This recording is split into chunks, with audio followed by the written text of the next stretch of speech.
Professeur Mathias Erico Wenangimi, d'abord, qu'est-ce qu'on entend par très hautes instructions? Les hautes instructions sont des ordres ou des commandements qui émanent de l'autorité présidentielle et qui permet à l'autorité présidentielle de préciser les orientations qu'elle prescrit pour régler telle ou telle situation. Il faut savoir que dans toute architecture institutionnelle et politique, le pouvoir agit par différents moyens. Il y a des moyens typiquement normatifs, les décrets, qui font partie de ce qu'on appelle les règlements, les arrêtés. Il y a les directives, et souvent les hautes instructions peuvent prendre la forme de directives. Tout pouvoir exécutif émet des commandements, parce que le pouvoir répond à différents types de préoccupations. Et il y a des questions qui sont souvent des questions qui relèvent soit de la nécessité, soit de l'urgence, catégories qui sont plus ou moins apparentées. Si vous prenez le droit constitutionnel américain, vous avez ce qu'on appelle les executive orders, où le président des États-Unis d'Amérique, sur un certain nombre de questions, fait ses commandements. Au Cameroun, la polémique qui se déclenche... Et c'est là où j'en venais, voilà. Parce que si on comprend, comme vous expliquez là, voilà. C'est parfait, c'est même formidable. Mais qu'est-ce qui fait problème pour le cas du Cameroun? Au Cameroun, la polémique qui se déclenche relève de la pure manipulation. Soit une manipulation qui est fondée sur l'ignorance, soit une manipulation qui est fondée sur la mauvaise foi.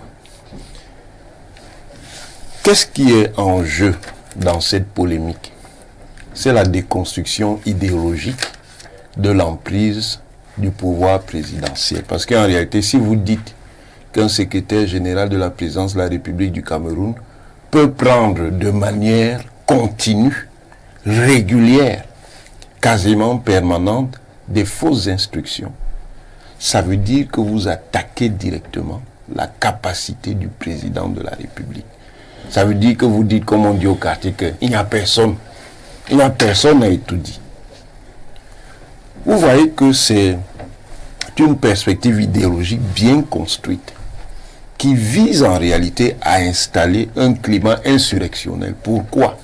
Parce que si vous dites qu'un secrétaire général de la présidence prend, comme j'ai dit, de manière continue, ce n'est pas une fois, c'est plusieurs fois, des fausses instructions que le président n'a pas données. Et le président ne fait rien. Ça veut dire qu'il n'y a plus de président. Ça veut dire aussi donc que vous autorisez celui qui a élu un président à dire que mais on ne peut pas accepter, donc entre guillemets, qu'un imposteur ou un usurpateur utilise le pouvoir présidentiel. Voilà ce qui est au fond. Ça, c'est la première chose.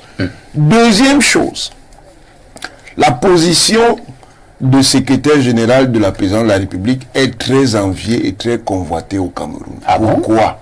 Bien sûr. Je ne vous l'apprends pas. Parce que c'est un collaborateur qui est proche du président. Et c'est un collaborateur qui relaie un certain nombre d'orientations, de prescriptions du président. Par ailleurs, et ça n'a pas commencé avec le président Paul Biya comme certains veulent le faire croire, il y a des mécanismes qui permettent, pour faciliter le travail administratif, qui est associé au président de la République, des décrets de délégation de signature. Mais la manipulation idéologique veut faire croire que la délégation de signature est une délégation de pouvoir. Il n'y a pas de délégation de pouvoir. Il faut bien c'est une délégation de signature. Et dans l'architecture politique et administrative du Cameroun, depuis le président Ahmadou Ahidjo, les décrets de délégation de signature ont toujours été pratiqués. Les hautes instructions aussi. Donc, les gens font ça pourquoi? Parce qu'ils estiment que le détenteur actuel de la fonction de secrétaire général à la présidence a déjà trop duré. Il faut que ça tourne. Il faut qu'il laisse aussi la place aux autres. Donc, pour donc faire la pression et faire donc qu'il libère la place, comme on dirait en français camerounais.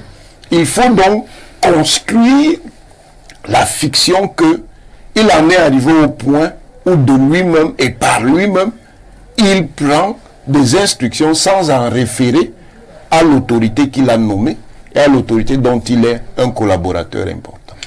Merci, professeur Mathias Eric Oronangini, pour cette première prise de parole concernant donc ce premier sujet inscrit à l'ordre du jour. Honorable Angélère Essomba Bongonan, on sait que vous êtes, vous avez été en haut commis de l'État, vous avez été longtemps dans l'administration camerounaise, vous connaissez comment ça fonctionne, mais pourquoi cette polémique enfle? C'est vrai que le professeur a déjà donné un certain nombre d'explications, très hautes instructions, vérité ou mensonge, honorable. Je ne sais pas pourquoi la polémique enfle, je ne sais même pas pourquoi la polémique est née. Depuis 1982, le président Paul Biya a eu 16 secrétaires généraux. Il a été lui-même secrétaire général de la présidence de la République de 1967 à 1975.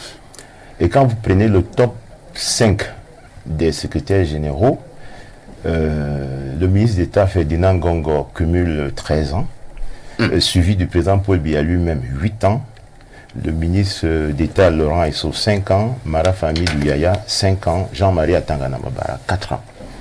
Et puis viennent ensuite ceux qui ont fait 3 ans, 2 ans, il y en a qui ont fait, le plus nombreux n'ont fait qu'un seul an, qu'un an d'exercice de cette fonction. C'est donc une fonction très convoitée, c'est le collaborateur numéro 1 du président de la République.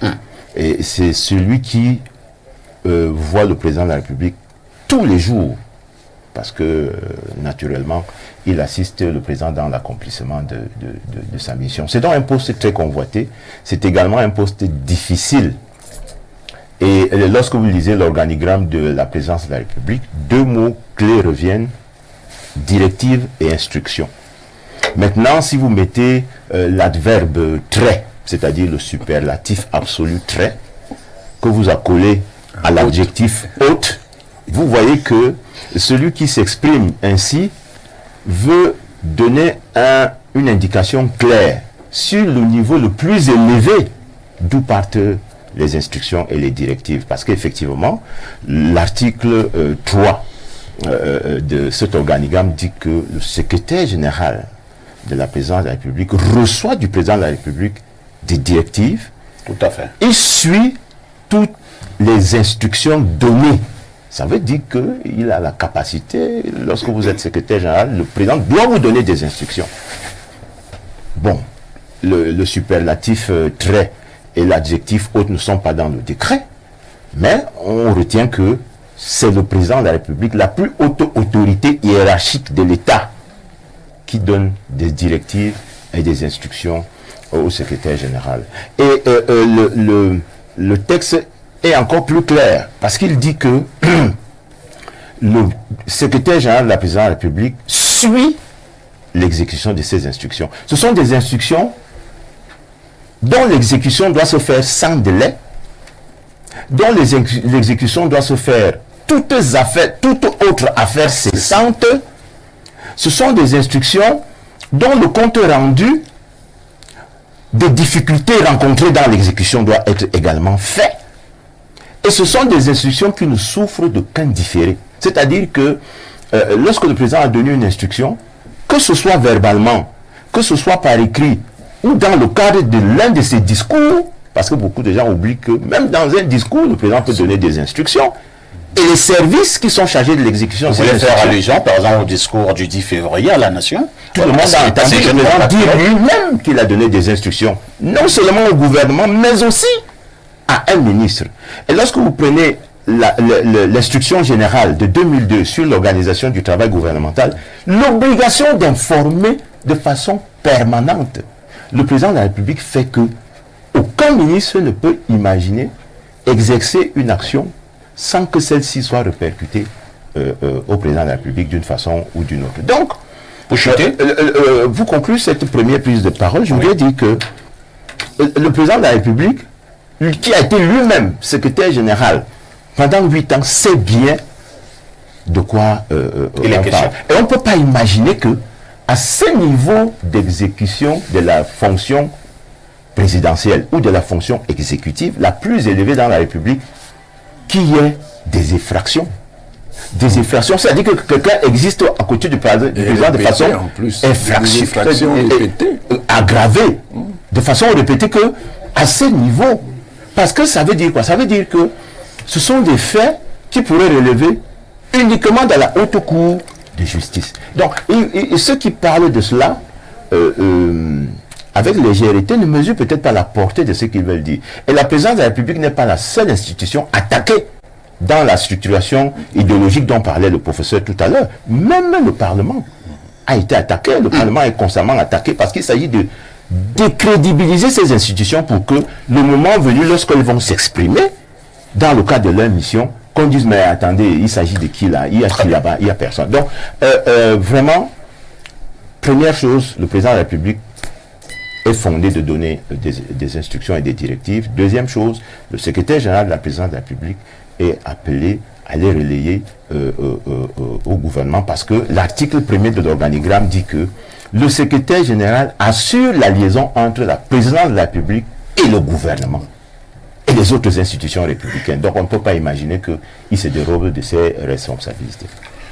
Sous les Onogiolo, très hautes instructions, vérité ou mensonge, nous avons suivi les deux intervenants, que ce soit le professeur Mathias Eriko Onangini, que ce soit l'honorable Essomba Bongono, le SGPR, ministre d'État, ne peut pas jouer avec les très hautes instructions de la République. C'est d'ailleurs reconnu au niveau de l'appareil administratif au Cameroun. Mais pourquoi une certaine opinion, mais une fixation depuis un certain temps sur ces hautes instructions, en voulant faire comprendre qu'il s'agit ni plus ni moins qu'une invention du ministre d'État SGPR? Vous savez, le professeur Onangini a parlé par rapport à cette affaire des moyens normatifs. Les moyens normatifs sont visibles. Ça veut dire que c'est les normes. On connaît la hiérarchie des normes, n'est-ce pas? Mais nulle part. Il est très malin.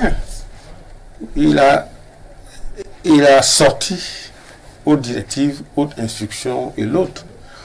Parce qu'on devait, en tant qu'éminent professeur, lui demander, dans le principe des normes juridiques, où se trouvent les hautes instructions, où se trouvent les hautes directives, n'est-ce pas? Et il a enlevé ça pour balancer ça quelque part où lui seul connaît. N'est-ce pas? Monsieur Parfait ici, les gens ont indiqué, l'honorable a dit que le poste de HB, de SGPR est très convoité. Tout à fait. Il n'est pas convoité parce qu'on veut travailler. Il est convoité parce qu'il offre des privilèges. Ah bon? Oui, il offre des pouvoirs que les autres n'ont pas. Le premier pouvoir, c'est qu'on est le président de la République second. On est le président de la République délégué. N'est-ce pas? Parce que, voyez-vous, je crois que nous avons le fils d'un ancien GPR ici. Il connaît que le président de la République, jusqu'aujourd'hui, a toujours délégué. Bon, est-ce que parce qu'il ne veut pas gouverner seul? Ou alors, est-ce que c'est simplement parce qu'il pense que ceux qu'il nomme SGPR sont en réalité les Tchinda qui doivent travailler? Parce que, voyez-vous, depuis tout au moins, depuis, vous avez, moi j'ai retrouvé quelques éléments. 1er octobre 1996, décret accordant délégation permanente de signature à M. Amadou Ali, secrétaire général de la présidence de la République. Il y a le tralala là, la délégation, où vous voyez le nombre de pouvoirs. Comment est-ce que le président de la République rend puissant le SGPR? Et il y a l'article 3 qui est fondamental, qui revient partout. Dans le cadre de cette délégation permanente de signature, M. Amadou Ali discriminera lui-même les affaires qu'il estime opportun de réserver à la signature du président de la République. C'est un président bis, non? Puisque c'est lui qui discrimine. N'est-ce pas? Il peut décider, s'il vous plaît. Ça, c'est Amadou Ali du 1er octobre 1996. 11 décembre 1997. Décret accordant délégation permanente de signature à M. Amarafa Amidou Yaya, secrétaire général à président de la République. Article 3. Dans le cadre de cette délégation permanente de signature, M. Marafa Amidou Yaya discriminera lui-même les affaires qu'il estime opportun de réserver à la signature du président. Il y a la même chose, le décret du 30 août 2002 accordant délégation permanente de signature à M. Atamanembara Jean-Marie. Il y a toujours cet article 3, tu peux vérifier. Hein? Il y a le décret, n'est-ce pas, du 25 septembre, n'est-ce pas, 2006, accordant délégation permanente de signature à M. Esso Laurent, secrétaire général de la présidence de la République. Il y a toujours le même article 3. Dans le cadre de cette délégation permanente de signature, M. Esso Laurent discriminera lui-même les affaires qu'il estime opportun de réserver à la signature du président de la République. Bon, parce que quand je fais référence à ça, c'est pour dire que le président de la République, il n'est même pas intéressé. Parce que pas de pouvoir, puisqu'il le balance. Oui, ça peut faire rire, hein? Ça peut faire rire. On a qui rit, n'est-ce pas? Il se souvient quand il était avec nous, il au regard de ce que le président de la République se défaussait, se défoulait. Avec une base de foulée, il a dit qu'il envoyait tout à son SG. Je crois qu'à l'époque, il appelait, n'est-ce pas, le roi à la fois empereur et pharaon. Parce que le roi, à la fois empereur et pharaon, était au perché et il se foutait pas mal de tout. Ce qui fâche, n'est-ce pas, c'est que le député parle, n'est-ce pas, de pôle du SGPR sur Amadou Aïzo. Mais on ressentait les deux en fonction. C'est-à-dire que quand M. Biya était SGPR, il a même été militaire SGPR, n'est-ce pas? On savait que c'est le patron de l'administration, M. Pafa ici. Et depuis le cours élémentaire, on nous apprend que l'administration est écrite, n'est-ce pas? La parole est ce qu'elle est. Je vais finir l'adage qui dit que les paroles s'envolent. Les écrits restent. Les écrits restent. Très bien. Donc un patron de l'administration qui a déjà une délégation de signature depuis 2019 ne peut pas ajouter à cela les autres instructions puisque on lui a donné la possibilité. La délégation lui donne la possibilité, n'est-ce pas, de signer. Alors, quand il en rajoute avec des très hautes restrictions, en réalité, c'est l'esbrouf, c'est la tricherie, n'est-ce pas? C'est même l'escroquerie intellectuelle. Sort la tricherie. Mais attendez, parce que le débat porte sur est-ce de la vérité ou du mensonge lorsque nous parlons des hautes instructions. Ok? Parce que nous ne nous éloignons pas du débat. Certaines personnes pensent que, et c'est une opinion de plus en plus partagée, que M. Ngongo s'assoit dans son bureau et il, entre guillemets, il prend une instruction alors que cela n'émane pas du chef de l'État. Voilà le débat de ce dimanche. Vous croyez que je ne suis pas dans le débat? Pas du tout. Non, je pose d'abord... Maintenant, répondez donc à la question. Je ne réponds pas au débat comme un fou. Je suis parti chercher la délégation de signature. On a compris. Et la différence avec les... Pour dire quoi? Pour dire que sur la base, sur le principe de la délégation de signature, les SGPR ont toujours été puissants parce qu'ils ont reçu une délégation de la gestion du pouvoir. Concernant les hautes instructions, est-ce que le ministre Ngongo les invente? Monsieur, il faut interroger la véracité de ces hautes instructions. Quelle est la vérité? Ah, on doit les interroger. Cela signifie qu'on met en doute. Excusez-moi, c'est pas le ping-pong de moi. Non, mais vous avez posé la question. Vous avez posé la question. Pourquoi quand? Donc, comme on a gagné, et seulement non, défendre l'institutionnel, tu penses qu'ils sont d'accord avec vous.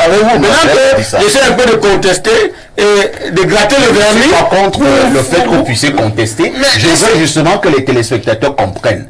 Sous les Onoyo le pense quoi sur ce qu'on appelle au Cameroun depuis un certain temps les hautes instructions. Monsieur Ngongo, elles inventent ou alors elles viennent, ces instructions, du président de la République. Soulevons la question. Vraiment, nous avons tous fait la dissertation, n'est-ce pas? Vous ne me posez pas, n'est-ce pas, les éléments, les vocables de la réponse à votre question. Vous m'avez posé la question, c'est à moi de répondre. Je dis bien. Compliqué, hein? Non, ce n'est pas compliqué. C'est parce que vous ne voulez pas écouter les autres. Laissez-moi parler. Je suis allé chercher pour poser le problème, n'est-ce pas? Maintenant, je me suis interrogé pour savoir. Est-ce que quelqu'un qui a délégation, n'est-ce pas, des signatures, peut encore s'encombrer avec haute directive, haute instruction? J'estime que cela relève, n'est-ce pas, de la tricherie. C'est-à-dire, il y a un surpoids qui n'est pas normal. Maintenant, la deuxième chose, j'ai cité un exemple, le président Aïdjo et le SGPR. À l'époque, et ça a été remarqué par plusieurs SG qui se sont succédés avant Ngongo, c'est que eux, ils n'étaient pas aussi, j'ai pas envie de dire vulgaire. Aussi ostentatoire. Merci, aussi ostentatoire, aussi vulgaire. Non, vulgaire. Aussi, vous voyez la vulgarité dans le travail du SGPR. Dans le fait que les hautes instructions, qui devaient normalement être une instruction bien exceptionnelle, parce que c'est pas écrit. Encore que celui qui exécute les hautes instructions peut être condamné. C'est la voie royale qui mène en prison.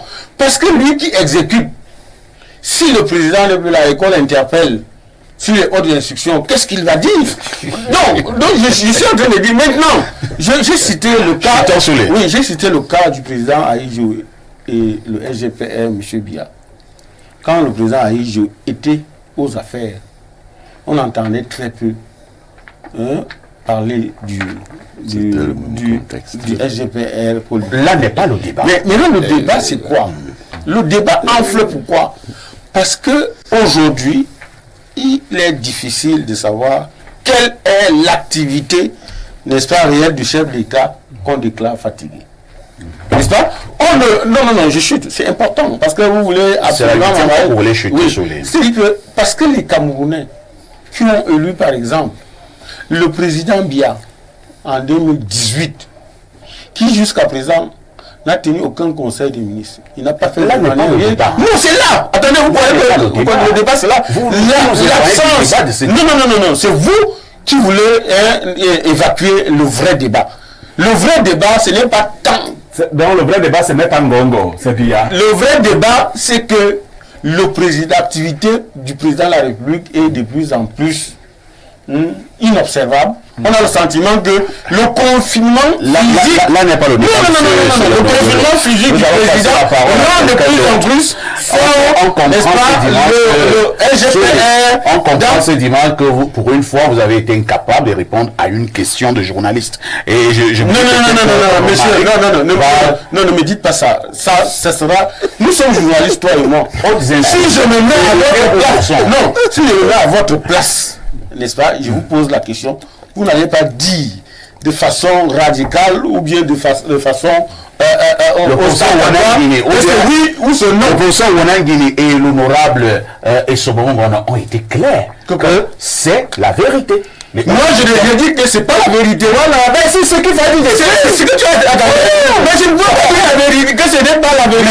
Mais sans expliquer quoi pour dire que ce n'est pas la vérité. Je m'appuie sur la dernière, la nomination de staff technique de Lyon. Oui. Si c'était si les hautes instructions sont la vérité, pourquoi on ne les fait pas exécuter? Pourquoi on ne les exécute pas? Pourquoi jusqu'à maintenant, on ne nous a pas dit. Vous avez l'impression que ce n'est pas exécuté? On a l'impression que ce n'est pas exécuté. Ce n'est qu'une impression. Parce que, pourquoi? Parce que lorsque ça a été les hautes instructions, qu'est-ce qu'on repart faire au Premier ministère devant le SGPM pour mais d'en faire dans la concertation et le dialogue. Parce que les hautes instructions doivent être impérativement exécutées. Très bien. Mais aujourd'hui, on a le sentiment que les hautes instructions qui ont été données pour la nomination d'un staff technique des Lions Indomptables ont pris de l'eau. Et jusqu'aujourd'hui, et vous pensez que pour ce cas d'espèce, il s'agit de fausses hautes instructions. Je l'ai dit la dimanche passé. Vous le réitérez ce dimanche. Pourquoi pas? Merci Soulouno Yolo.